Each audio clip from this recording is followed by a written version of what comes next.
You are listening to Killer. This is case number 25. Edward Wayne Edwards, Part 2. Lock your doors, bolt your windows, and turn off the lights. We're about to begin.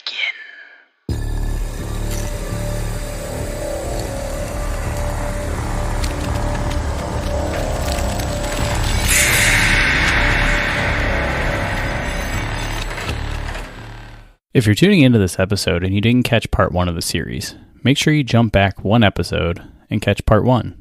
Last we left off, Edward Wayne Edwards was turned in by his daughter April Bellagio on suspicion of committing a murder that had been unsolved for 29 years in the state of Wisconsin.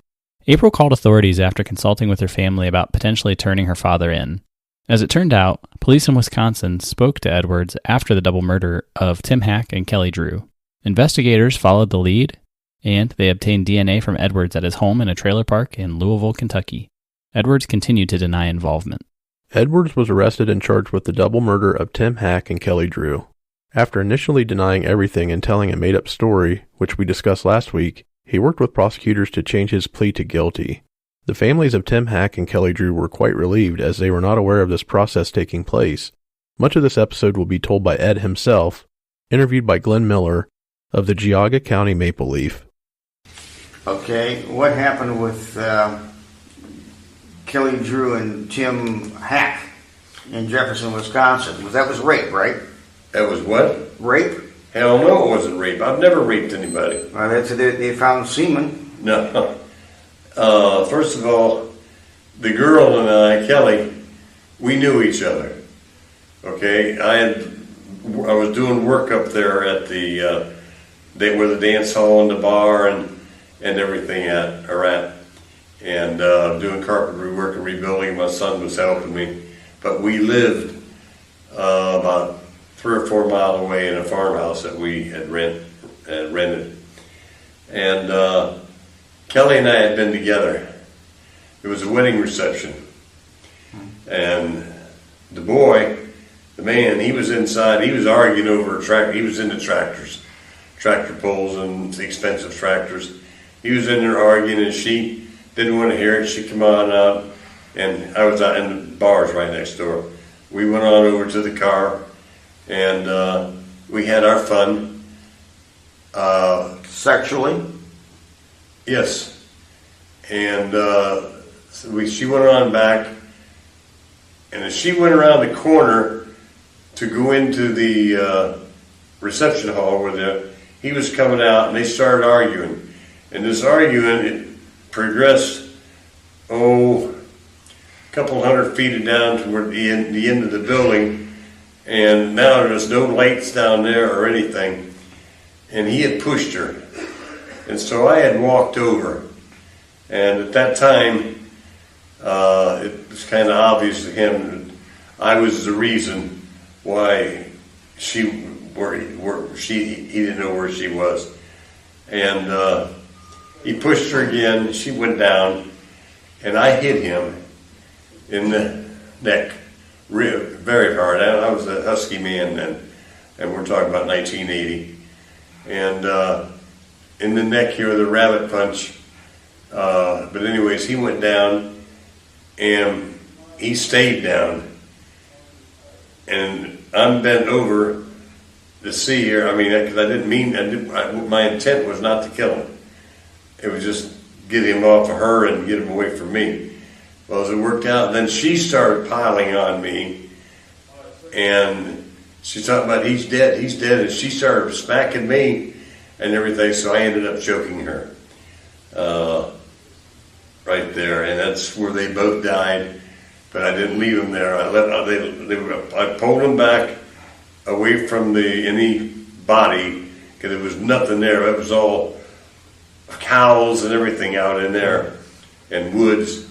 And I went down, not the front way, but around the back way, got my van, brought it back around the back way, put them in the van and drove off and exposed them in a cornfield. Now, she was not raped, and that's how that came about. But you had sex with her? Yeah, I had sex with her on 5 or 6 occasions. Okay.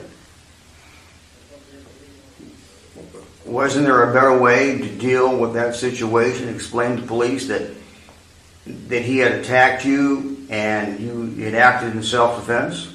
No. When I first of all was having sex with her, I had a family, had 5 children, and you were cheating on your wife and your family. Yes.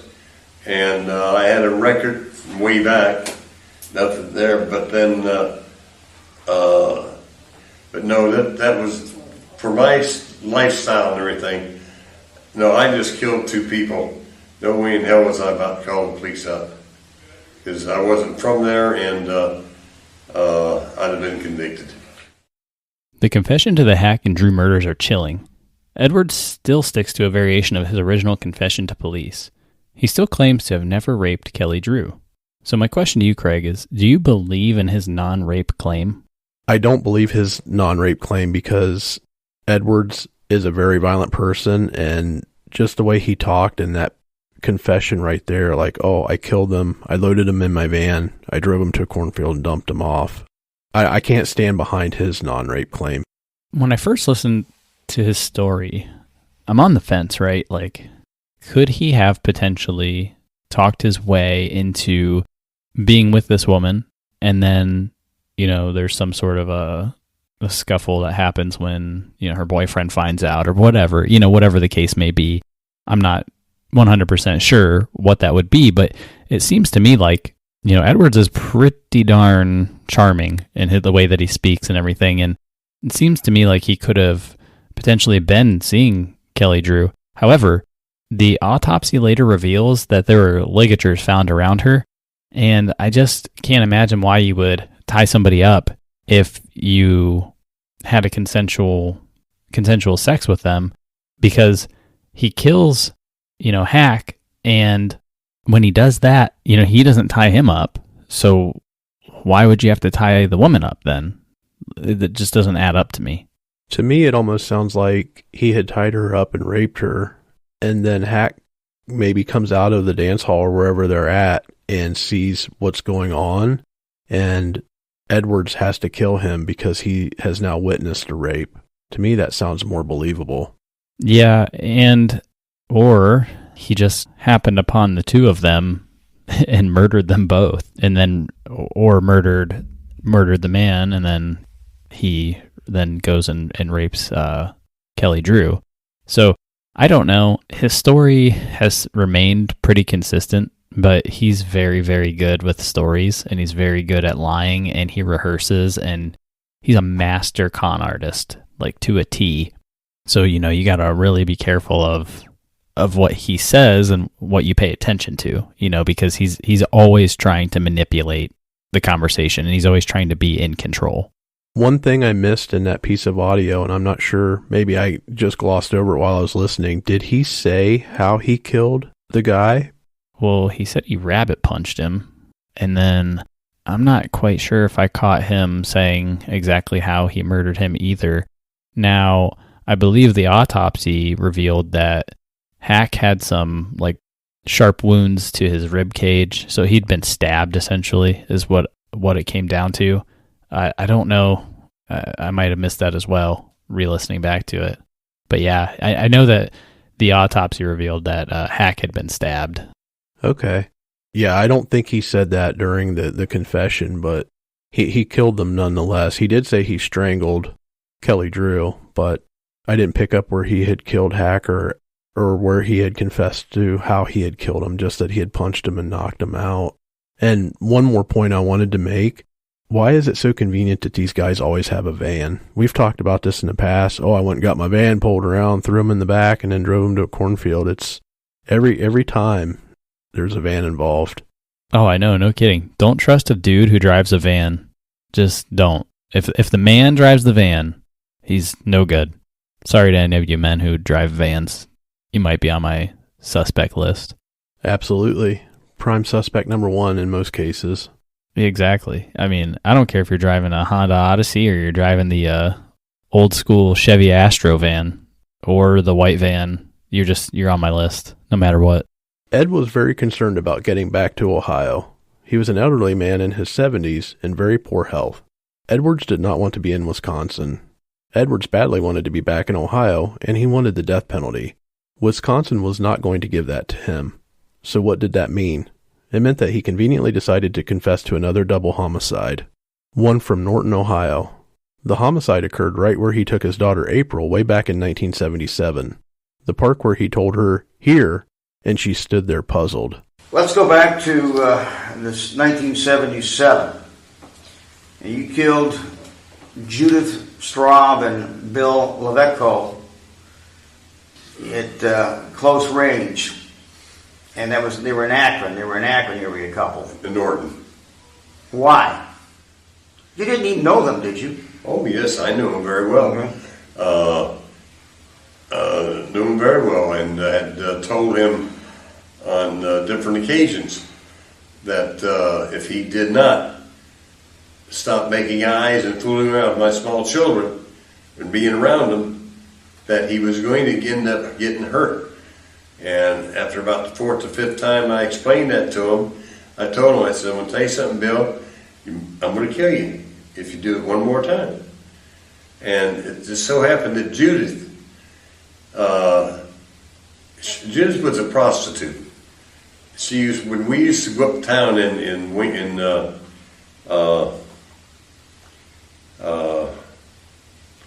now I can't think of it, right up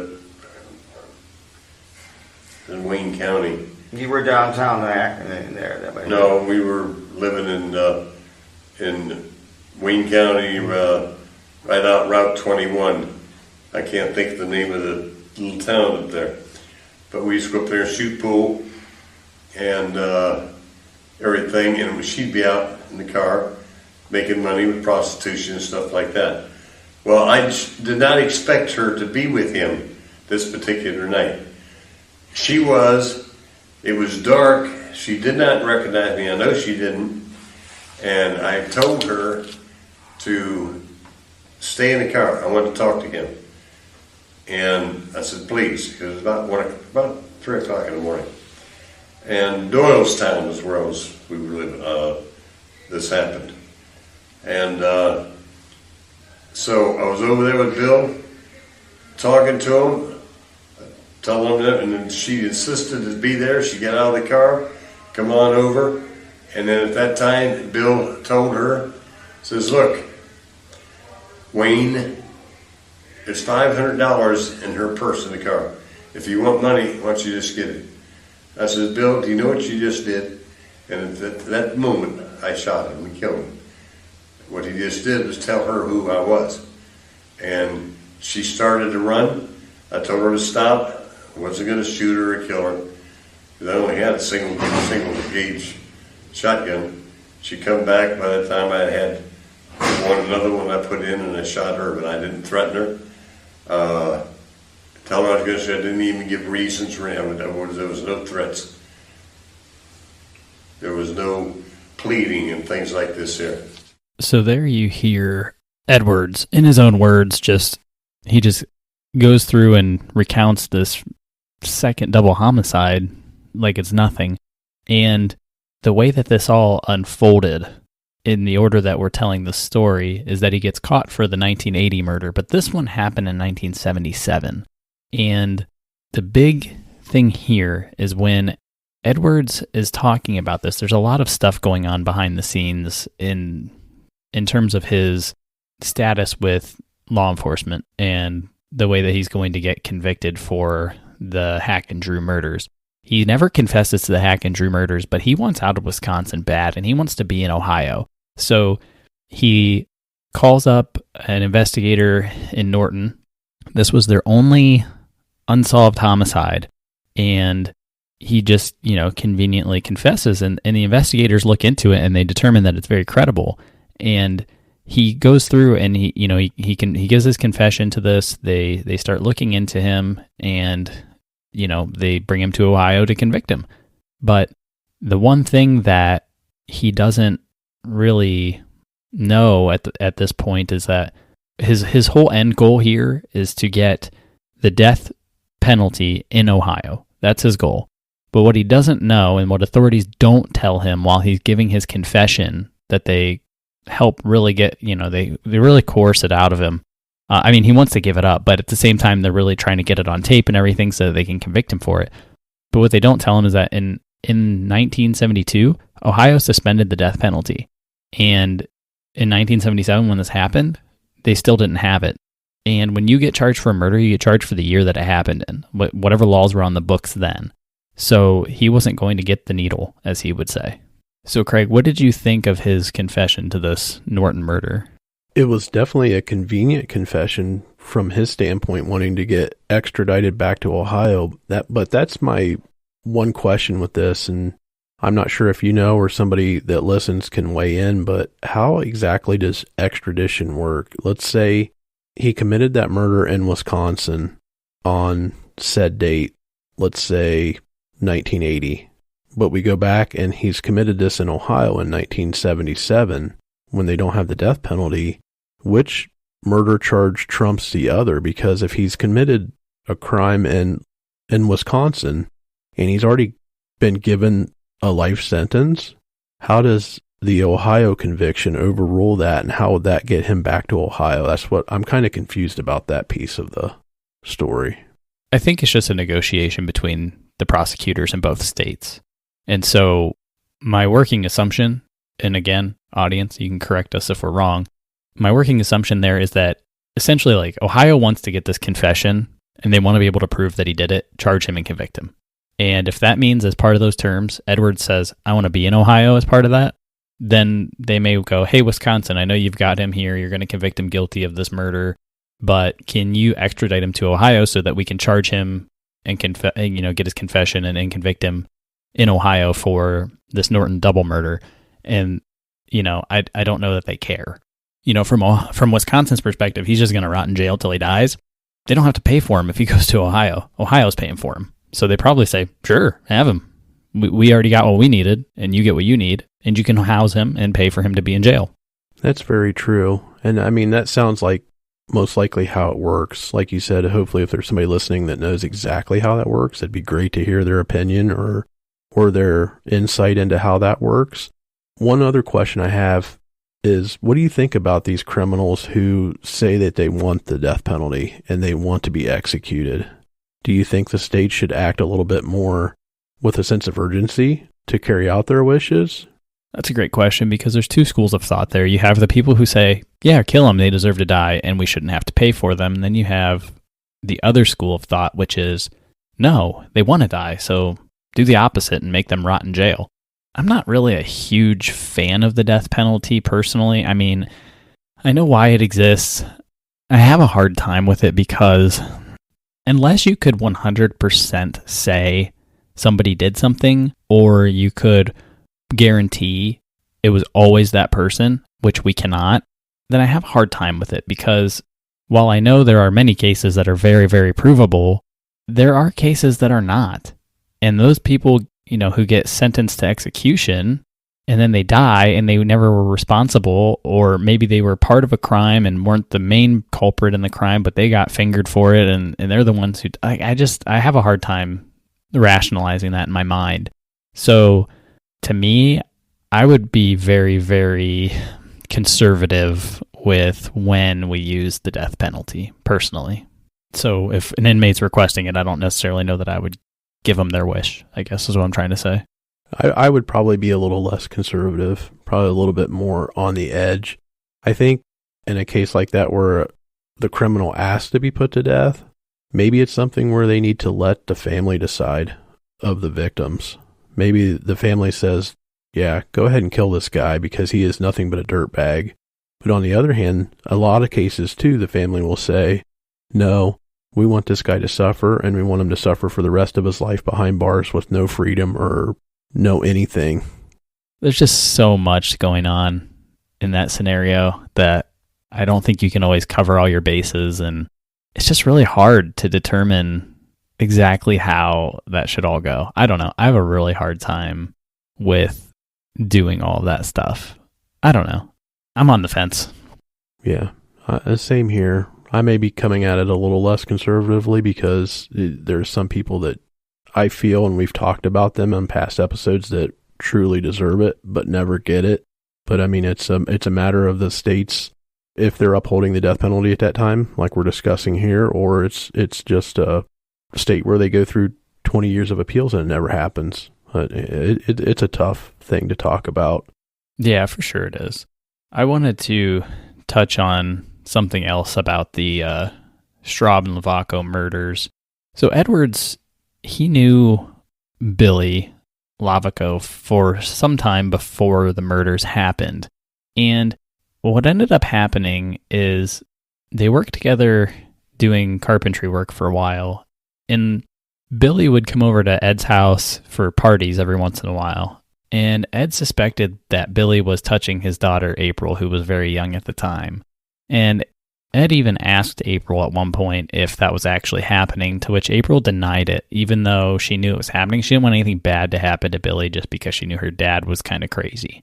So Ed found out, and he knew that these two would hang out at a bar and shoot pool, and then they would go drive over to the Silver Creek Metro Park in Norton, which, by the way, I've been to several times. I had no idea that this even happened there until researching this case, so it was kind of interesting to me. But anyway, the couple would go there, they'd make out and do all this stuff, and Ed was hiding in the bushes nearby, near his car when this happened, and he had rode his bicycle out there, and he was hiding with a shotgun, just waiting, and Billy left his car to go take a leak, as he would say, and Ed jumped up on him, like, right away, and Billy got back into his car quick, but Ed had the shotgun pointed at him through the window, and he told him to roll the window down. The whole time, Billy thought Ed was there just to rob them, but he wasn't. He was there to kill Billy. Like, that was his whole plan. It was all premeditated because he thought that he was molesting his daughter, and he wanted none of that. And what's really interesting to me is he knew that Judy Straub would be there, and he still was going to murder her too. Like, he had no care for the fact that she was there. Well, during the confession, he kind of acted like he wasn't going to kill her, but as soon as he said, "Hey, Wayne, she's got $500 in her purse," then he snaps up and says, "Do you realize what you just done?" Which is identify who I am. So then he had no problem killing her then as well. Yeah. The thing is, this was so premeditated. He knew that Billy would be there with her. The only thing that I could think of to where Ed could kind of say, no, I wasn't planning to kill her, was if he was planning to kill Billy, like, when he was outside of his car somehow. Like how he was hiding in the bushes waiting for him. I don't know if he was waiting for him to get out of the car, kill him, and then take off, and then she would never know who did it, or if it was going to go the way that it went down, where, he got up on the car, killed him, she tried to take off, he kills her because she knows who he is. I have a feeling it was premeditated that he was going to kill both of them all along. I kind of feel like there's a little bit of storytelling there where he didn't want to kill her, but then he mentions his name, so, like, he has no choice. He's obviously not worried about somebody finding him or giving up what's happening, because you can't discreetly kill somebody with a shotgun, especially in a trailer park. Shotguns are very, very loud. So his chances of getting away on a bicycle without anybody seeing him, especially with probably a shotgun with a shoulder strap over his back, not very good odds there. You said trailer park. I think you meant Metro Park. Yeah, I mean, it's definitely not quiet, but in the Metro Parks, late at night, nobody's there. I mean, they're supposed to be closed, when the sun goes down. So there were very few people, if any, there. Probably nobody else. And that's why they chose that place to go. Yeah, I find it fascinating that, he talks about how he's going to, murder, Billy, but he knows that this woman is with him. I think it really happened, I think that he knew that Judy would be there, but and that he could potentially have to kill her, and he was okay with that, but he wasn't necessarily there to kill her, if that makes sense. Like, he had already rationalized in his mind that he was going to do it if he needed to. I can agree with that. I mean, his sole intention of being there to kill Billy was the fact that he was molesting his daughter, which she was too afraid to tell him about, but later confirmed that was true. So while those, two double murders are a big deal, they're not enough to get the death penalty. So following the confessions of both double murders, Edward's outcome was still not what he wanted. He wanted to go to Ohio and he wanted to die. However, the Straub and Lavaco murders weren't going to cut it. Because like we mentioned earlier, in Ohio in 1977 they did not have the death penalty.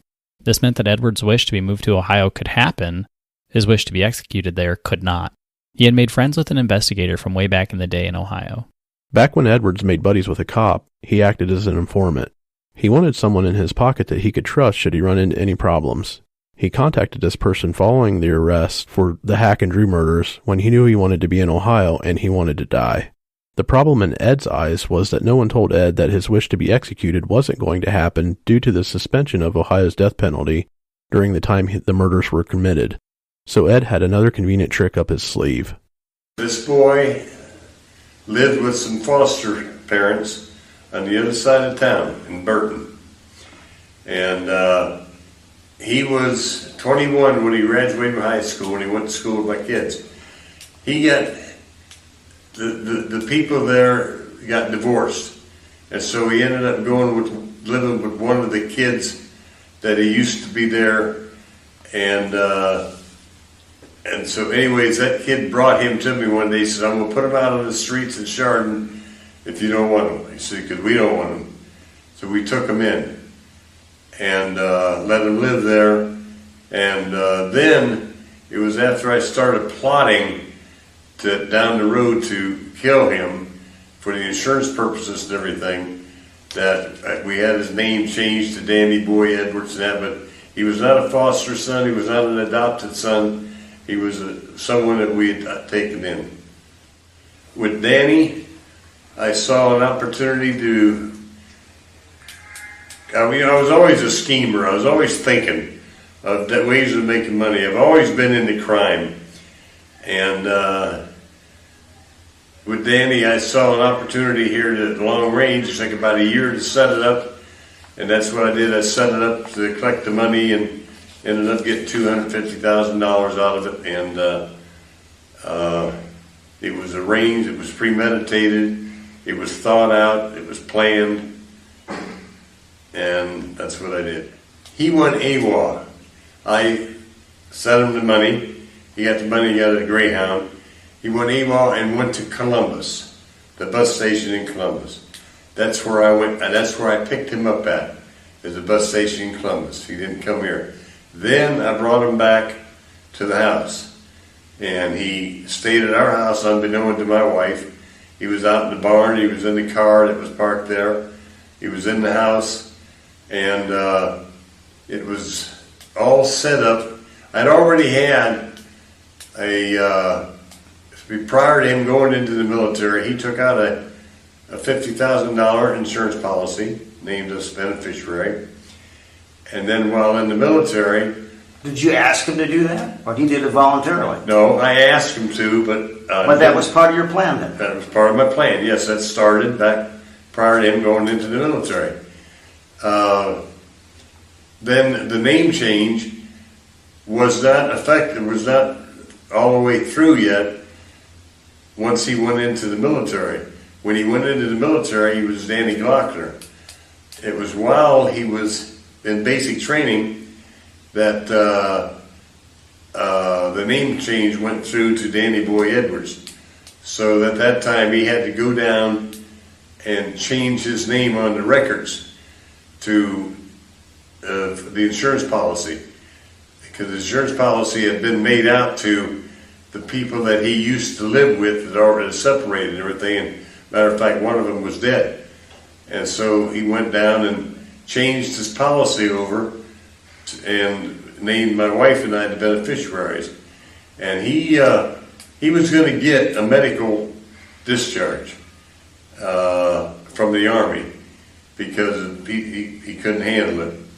But it was about 3 days prior to that, and that's when I talked him into going to AWOL, because they said he was going to Korea, and he didn't want to go to Korea. So I talked him into going to AWOL, or told him to. He did what I told him.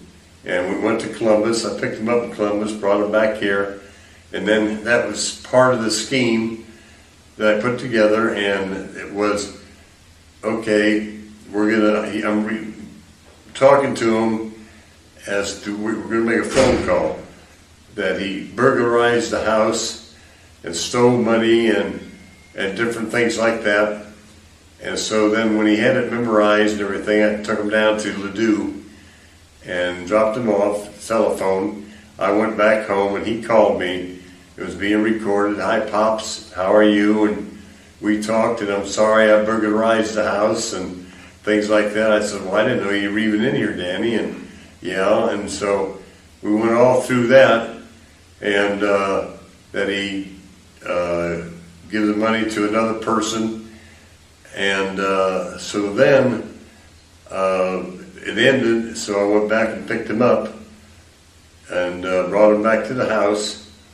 And it was the next night, I think it was the next night, that he ended up losing his life up behind the cemetery, because I told him that there was a fellow in Youngstown that was going to come by, pick him up, and hide him out for a couple months, and then he would be clear. He wouldn't have to worry about anything. He believed all this, and it was up there where he died, and I had the body partially covered and kept it that way. I went back up there about every 3 or 4 months to check, because I wanted the body found, but not immediately, but I didn't want to bury it either. So I left it partially covered. And the one time, it was about a year later, when I went up to check on it, the head had been separated from the body due to the animals and everything. And I took it with me and took it across the street and threw it up into the field. And the police and everything, they've been looking for it, but they can't find it. It was nothing but the skull. They've been unable to find it. But there was a hunter that found Danny, and the rest of the story, everybody knows it, where he was found and why. But that was set up. And after he was found, it was, I'm not sure, maybe a year later, maybe not as much as a year, that I collected $250,000 from the investigation.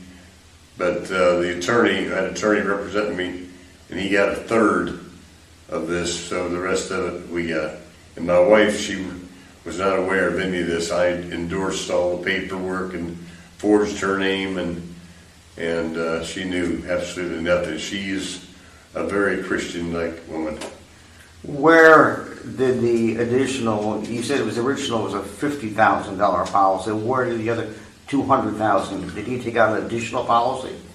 No, when you go in the military, you can have different amounts of, they give you, and it comes out of your pay, and he was covered with $200,000 military. This showed that he did it. I mean, that he had burglarized the house and things. This showed that he was back in the area and doing these things. And as I said, I had him giving money to another person, and it took the heat, put everything on him as doing all this, and other people, not me. I didn't know anything about it. What happened to that phone call? Recorded phone call? Well, recorded was given to the police. Once he was dead, I called up, I told him he just called, and he gave them the tape and of everything, and so they had the tape. But when they come out and checked and picked the piece of the glass up, had his blood on it, and everything. You used a shot-off shotgun. People can't imagine, how does it feel to point a shotgun at somebody and pull the trigger? What were your thoughts at that time? Don't know that I had any other than to, I had a sawed-off pistol, it was only this big, that I could hide it easy. And I never threatened him with it. I never pointed at him, said I'm going to kill you or anything. I never threatened him, never told I was going to kill him or threaten in any way. We were up there in the back of the cemetery, because I had dropped him off and went down and parked my car at Riverside and walked back up through the woods on that side and come back. And I told him the guy will be here, and he had a duffel bag full of clothes belonging to my children. And told him the guy will be here. I was there. I said there's some money in that down in the bottom of the duffel bag, and he was bent over, kneeling down and feeling around. Is when I shot him. He didn't even know I had a shotgun. Is when I shot him in the chest. So you're admitting to being a cold-blooded killer then? In fact, yeah, that's right. In court, his half-sister, Danny Boy's half-sister,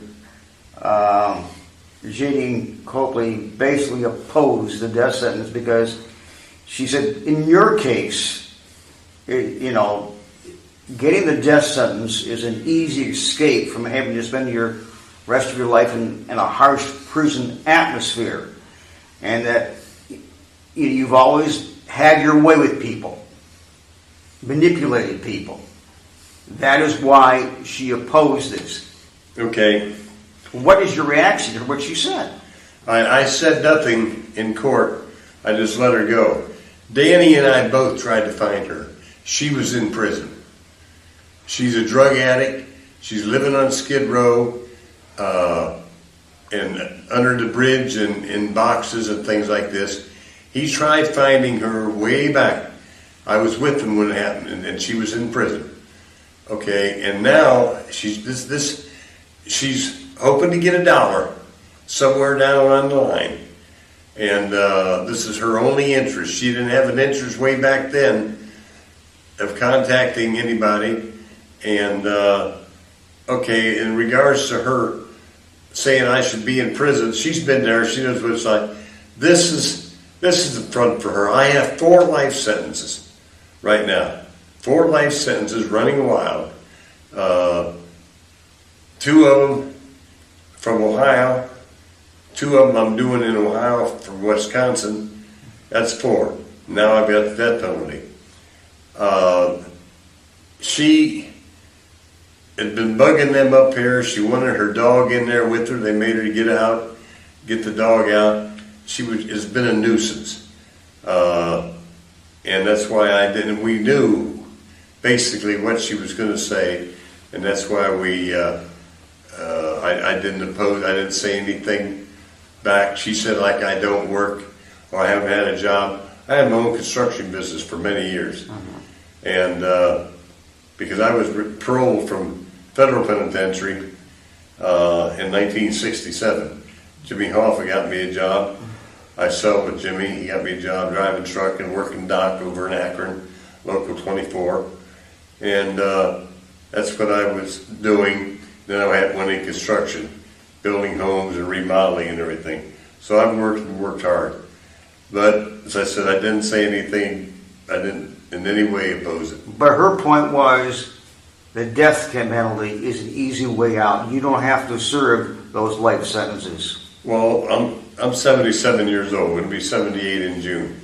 I doubt seriously that I'm going to live long enough to even get it in 175 days from now. I'm a sick person.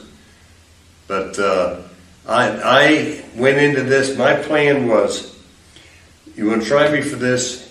I want the death penalty. Geauga County knew nothing about this.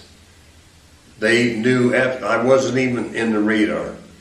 They knew everything they had. No, you were a person of interest way back. After the first murder, you were a person of interest. After the first murder. After Danny Boy's murder, you became a person of interest. Not long, because I was cleared of the crime. That's why I was able to get the money. I was cleared of it. I was set free on it. Naturally as a suspect. Everybody around was a suspect at that point. But I was not. I'm the one that gave him the tape, talked to Danny and everything. No, I was not a suspect. I was, but I wasn't. But I was cleared of it to where I was able to go ahead and collect the money from the insurance policy. But isn't the reason you wanted to come to Ohio is that you knew Wisconsin did not have the death penalty and Ohio did, and again, you wanted the easy way out? No, I wanted to come to Ohio because this is where I'm from. So there you have it. That's the confession to the Danny Boy Edwards, Danny Glockner murder from the man himself. Let's break this down a little bit. So Craig, in that audio you hear, Edwards goes on to mention how this is basically premeditated right from the jump. He wants to set Danny Boy up and use him to get an insurance policy out of him after he murders him. What'd you make of all that?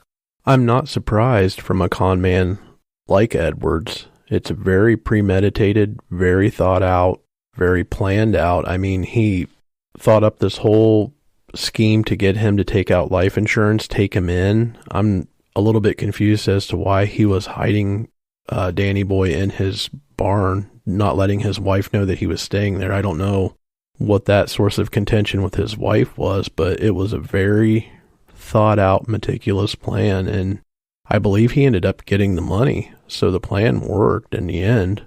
Yeah, and what that audio doesn't really detail a lot is the whole scheme that Edwards had set up. So there was a plan from Edwards using Danny Boy to have him enlist in the military. He took out the insurance policy on him, had him go AWOL. Now, he set all of this up. Danny, when he goes AWOL, is like right around the corner from Edwards' house. Like, he's not far at all. And he calls Edwards up on the phone and goes through this whole rehearsed script about the whole reason he's going AWOL and all this stuff. And Edwards has him plant very specific information in this phone call that Edwards is also conveniently recording. Edwards turns the recording over to authorities. Authorities, they look at Edwards a little bit, but then they kind of figure this whole thing with Danny Boy and Danny Boy's brother is involved. They're kind of pinning some things on the two of them, essentially. So what it looks like is that like Danny Boy went and like broke in and he stole all this stuff, and his brother may or may not be involved, and it gets real murky looking and confusing, but it's believable, and the authorities just aren't sure what to believe, But Ed gets cleared and he makes the insurance policy claim and he gets it. So his whole thing works. I found also interesting that Edwards goes back and he takes the skull and chucks it into a field. Like, what the hell is that about? I was confused about that as well. What is the purpose of taking the separated skull from the damage that the animals did to the decomposing body and throwing it into another location?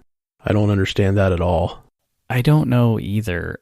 So, as part of his negotiations to come back to Ohio, once he got burnt the first time for not getting the death penalty, which he claims he didn't want, but he really did want because he confesses to this murder because the first time he didn't get it. So I don't know why he was saying in that audio he just wanted to be in Ohio, because he really did want the death penalty. Don't let him fool you on that. Now, after he didn't get it for the first set, he calls up his buddy cop that he had made friends with like back in the 70s and, tries to start confessing to this murder, but he keeps holding key pieces of information back because he wants to make sure 100% that he can get the death penalty when he comes back. So as part of that, he starts bargaining with the investigator over the skull and the location of the skull and where it is and this and that. I mean, it's just like a sick and twisted game when you really think about it. You're talking about a human skull of a man that you murdered, and you're using it as a pawn to get yourself the death penalty. It's bizarre. To me, it's beyond bizarre. It's just downright decrepit.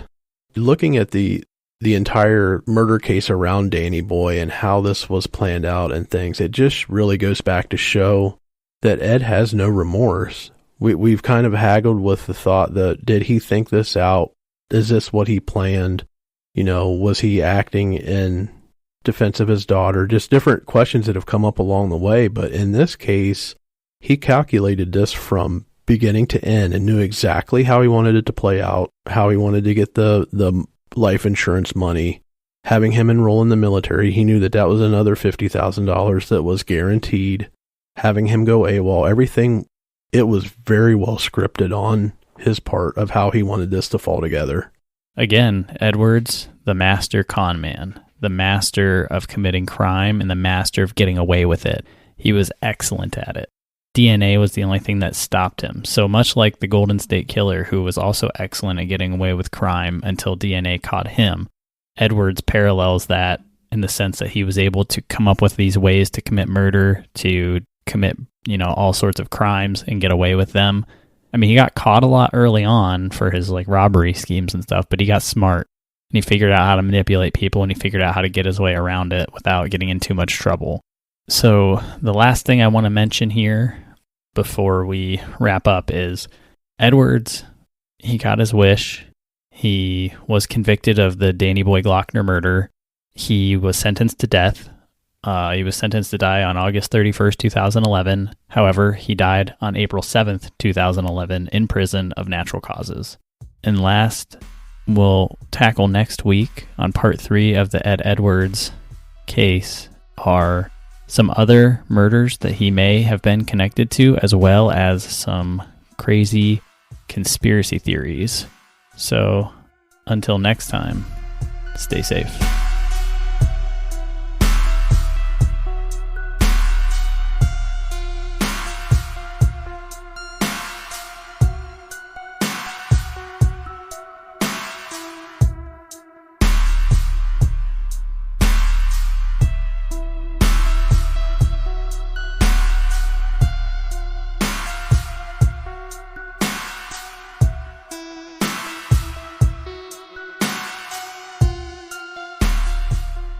Welcome to the Killer Post Show.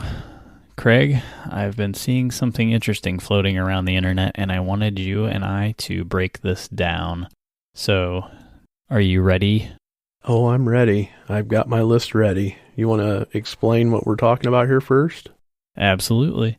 So, the thing that I had found floating around the internet happened to do with 10 things that you hate, but everyone else loves, and I thought this was really funny, and so I wanted to see what your list was and compare it to my list and see where we are with these, because I thought it was pretty fun. So as a follow-up to this, if any of you guys wanted to pass on your top 10 things or comment on ours, feel free to hit us up at our social media channels. All right, Craig, go ahead. Let's break yours down. So do you want me to just go from 10 to 1, list them all? Do you have them ranked in order? Well, kind of. Not necessarily any particular order. It doesn't matter. You can start however you want. Yeah, start however you want. Okay, I'll go down through the list and we'll talk about each one and anything that might stick out. But I really worked hard on trying to find things that I hate that other people love. And honestly, there's probably a few things on this list that other people hate just as much. So it's as true as I could get it. So starting at the top, number 10, I have the band Nickelback. No surprise, but they're absolutely horrible, but there are lots of people that like them, and I'm not sure why. They sell a lot of records, man. This next one is going to be tough for you, but at number 9, I have Starbucks. I am not a fan. Oh, I love Starbucks. It's so good. I'm just a straight up black coffee drinker, and for whatever reason, just their regular medium roast coffee, I'm not even sure what fancy name they give it. I think it tastes like dog shit. I'd rather just have something off the shelf. Yeah, you probably drink that shitty Maxwell House stuff. No, well, it may even be shittier than Maxwell House because we just went grocery shopping and I got the Great Value brand from Walmart, the donut shop what flavor. What the fuck? Okay, get out of here. All right. Okay. Moving on. So my next one was social media filters. All right. People love them some filters, and I get sick and tired of seeing faces with fucking puppy ears and dog noses. I can get behind you on that one. That one is kind of annoying. Not gonna lie. Just not for me, I guess. I don't care if you do it, but, whatever. No, I'm not a fan. Next is YouTube commenters. I think everybody hates them, but I hate them with a passion. I think you know from past episodes. Meh. It's right, meh. My next one is animals in the house. I'm not a fan of pets in the house. Really? Even dogs? The dog is okay. I probably should have said cats in the house because I'm not a cat person. I'm more of a dog person. That'll get you. Cats just stink. Their litter boxes smell. No matter how much you clean them, they still smells like a meth lab. I just hate cats. All right. I can get behind that. Yeah, that's why. So we got rid of a cat because we our son was allergic to it, and I felt terrible because I don't like getting rid of pets. I think that's like one of the worst things you can do, but we were kind of forced to do it, and I would have a really hard time getting another one because I fucking hate cleaning the litter box. It's not so much that I don't mind the chore of cleaning litter box. Well, my kids normally take care of it, but like I said, no matter how much you clean it, it always smells like cat piss, and that cat piss is just the worst smell ever. Yeah, that's why I hate it. All right, what do you got next? My next is those fake nice church people. Ooh, that's a good one. You know what people I'm talking about, the overly nice people that just... Oh, I have family that's just like this. Yeah, it's a front. You're just a fucking liar. Straight up. Yeah. Yeah, I can't stand it. Okay. I'm going to drop this one. I'll say something really Get into trouble. Yeah, exactly. My next one is grammar Nazis. If you don't have anything important to say, whether it's on social media or whatever, don't just chime in and correct somebody's grammar if you don't have something insightful to say. Okay, I'm kind of one of these people. Okay, but first, let me just preface this by saying I barely comment on anything on social media to anyone anywhere. But in my mind, if you're going to talk shit about something or someone, you better have phrased it and worded it properly. Now, I'm not perfect either, but if you're going to sit there and go troll people on the internet or talk shit to somebody, you better have proper English.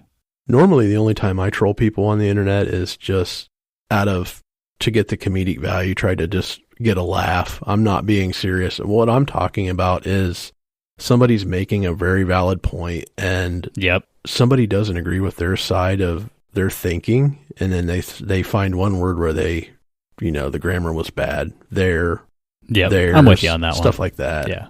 Yeah, like if you're getting nitpicky on somebody who's trying to make like a legitimate point and isn't out there just like trolling or talking shit, then yeah, I'm with you on that one. All right, what do you got next? My next one is, and you're going to be behind me 100% on this one, is small talk with complete strangers. Oh, I wish I would have put this on my list. This might be my number one. I fucking hate strangers talking to me more than anything in the entire world. I hate it. It makes me uncomfortable. I'm not good at small talk. I'm also a super introvert, so that's part of my problem. It doesn't happen to me a lot because I think I have a resting bitch face most of the time, but when it does happen, it's so uncomfortable, and I absolutely hate it.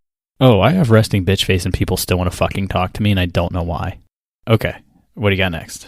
My next one, this is more work-related, and you might be behind this one too, but I can't stand going into the office and listening to somebody spew out business speak. It's like almost like they change their complete vocabulary just to sound more intelligent at work.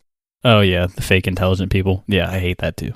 Yeah, annoying as shit. And my number one, which is kind of in left field compared to the rest of the list, but I like football, but I hate the NFL.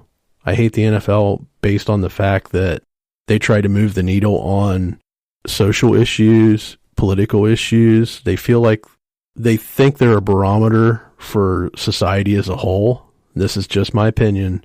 It's a sport. It's a kid's game. You're paying people millions of dollars to go out there and beat their heads in. That's all it is. Wow. That was a hot take right there. All right. Our number ones are similar. So, all right, I'll start breaking mine down here. My number 10 is musicals. I fucking hate musicals more than anything in the world. I can't stand nothing more than watching a movie where people just suddenly break into song.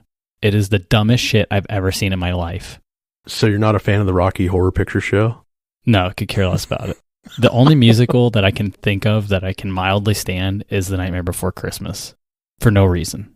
But most other musicals are just stupid. Like, I just don't get them. Yeah, I'm not a fan either. The only musicals I really kind of get any enjoyment out of are ones that are put on by like the high school kids doing a performance, kind of support their need to perform. But other than that, the ones that are in movies are just horrible. I agree. Yeah, I would agree. I can stand a play musical more than I can a TV show or movie musical. But yeah, none of them are good in my opinion. But hey, whatever. Right. Number 9, AC/DC. I can't stand that band. They're terrible. Every single song is literally the same song over and over and over, and it sucked the first time, and it still sucks.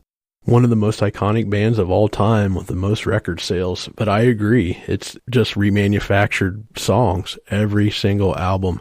And it's funny you say that because I was in between Nickelback and Kiss for my list. Kiss, I don't like Kiss either. You could put all three of them in that list, but I had to pick one. I pick AC/DC every time.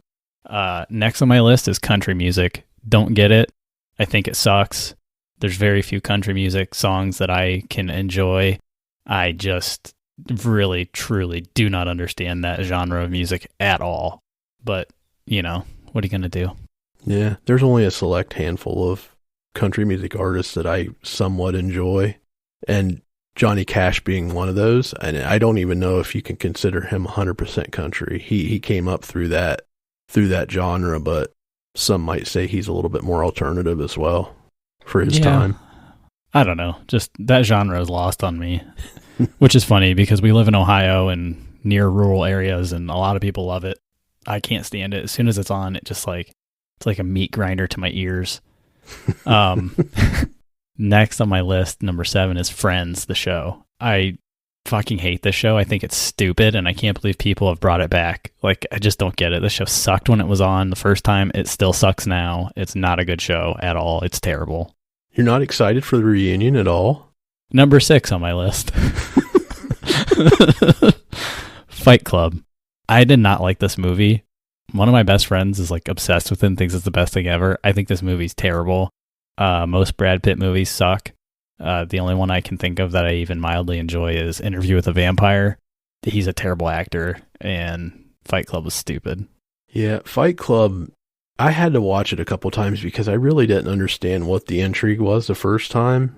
Second time through, I'm okay with it. My favorite Brad Pitt movie, and I don't know if you've ever seen it, is California, spelled with a K. That's one of his earlier movies, and that movie was top notch in my opinion. He was actually a murderer in that one, and he was traveling cross country with a book writer who was doing some writing on serial killers, and he ended up murdering most of them. So that was good. Interesting. I'll have to check that out. 5th on my list is golf, the sport golf. Golf is stupid and a complete waste of time. I don't understand it. It's really dumb. I love, like I don't mind going to the driving range and hitting golf balls, but the actual sport itself is just lost on me. It's really stupid. Maybe it's because pretty much it'll tie into my number 4, but I don't know. I really don't like golf at all. It's the most boring sport of all time to watch. It's boring to play. It's just boring. I can get behind you on that. I don't hate it. I like to go out every once in a while and play, but mostly I'm just there to drive the cart around and be able to drink beer when I'm doing it. So, well, see, you don't need to drive a cart around to drink beer. So, and pay money to go do it on a course somewhere. It just makes no sense to me. I'm not a fan of it. That's exactly the point to me. Like I don't know, guys who like use golf as a front to go avoid their families is what I feel like it is. And I don't like to avoid my family. I like my family. So I don't know. Maybe that's why. Number 4 on my list is getting drunk. So it ties in there with the whole drinking and golfing. I don't understand why people like getting drunk. Getting drunk to me is like so bizarre. Let's go ingest a beverage that will make you lose complete self-control and cause you a lot more problems than it's worth. And also, when you go get drunk, usually you go to the bar and you spend 10 times the cost of what it would cost you to drink at home. So I just don't understand it. It's just really dumb. I don't enjoy it. I don't enjoy the side effects. I mean, the occasional beer I'm okay with, but... Yeah, well, drinking a beer for the taste is one thing. Like, if you drink a couple drinks and you don't get drunk, you just have a couple because you like the way it tastes, that's fine. I mean, I was like that for a while. I don't drink anymore. I'm kind of allergic to it, so I just don't drink. But getting drunk, period, is just like you get dizzy, you black out, you feel like shit the next day, you get puke. Like, I don't know. There's just nothing beneficial to it. You end up getting in trouble, drunk driving, and there's so many negatives to it. I don't understand why anybody does it. But hey, apparently I'm in the minority. People love it. Yeah. Last time I was like truly drunk and sick drunk was about 6 years ago, and it cost me a pair of shoes too because I puked all over those.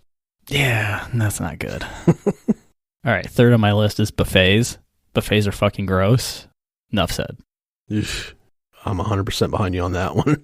2nd on my list is Facebook.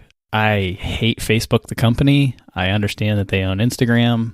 Facebook's an evil corporation run by an evil CEO. They're just a cesspool of filth. I hate them.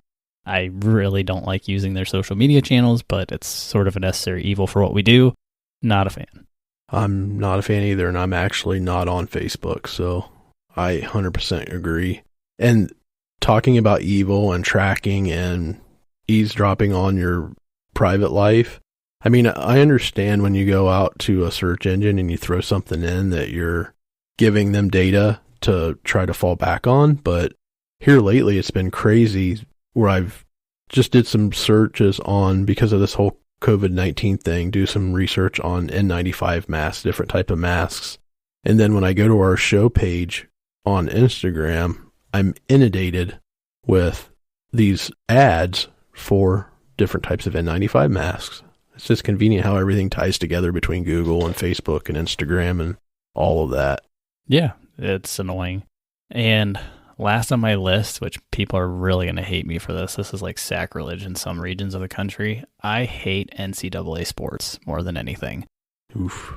So this is sort of counter to what you were saying with the NFL. I hate NCAA football the most, and I will tell you why. Because there is literally no competition in the fucking sport until the playoffs. What is the point?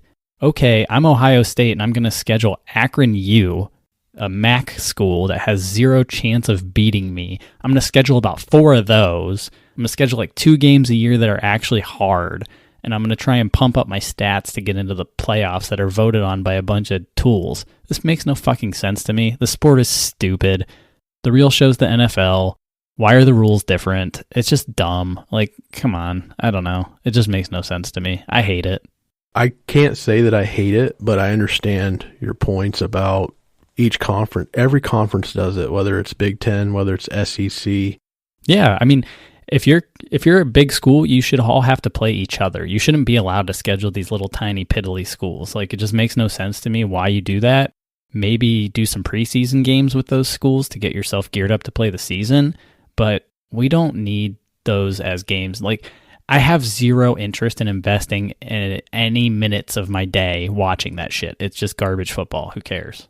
Yeah, and the only argument as to why those games are played is, oh, look, Ohio State is helping this college's athletic fund, because Ohio State pays Ohio University $1 million to play that game, and that, in some cases, for those smaller schools, is their entire athletic budget, and Ohio State is funding that.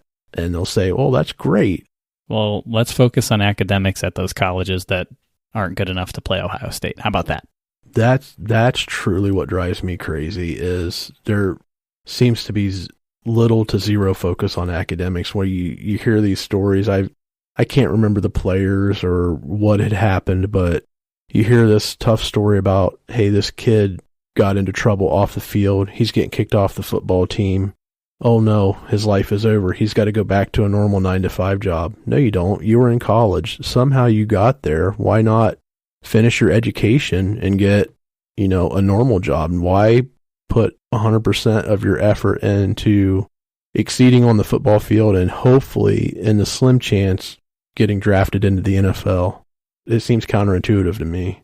Yeah, I'm just not a fan of the way they structure the sport. Like, the football itself is fine. I love football, but like, just the way that they run it just really, really baffles me. And I just don't feel invested in it. And the players end up trying to get to the NFL anyway, because that's where they're trying to go. And so why it's like, it's like being a huge fan of minor league baseball. Like, no one's like favorite thing in the world is their minor league baseball team. There's very few people. And NCAA is basically minor league NFL, because they don't have a minor league, but that's exactly what it is. It's the farm system, the development system for the NFL. So why are you investing all this time in NCAA when they don't have to pay their players? Like, they don't have to, there's so much just cruft around it that I just don't like. I don't know. Call me a curmudgeon. Yeah, I'm glad you mentioned that. There is a big push right now to make sure the players get paid or funded in a certain way. Do you think that it's not going to make things any better? But, I mean, they're making millions of dollars off of these kids while they're on the field, and what are they offering them? Oh, you get a full ride to college and you get all your shit paid for. Oh, what? 25, 30 grand a year?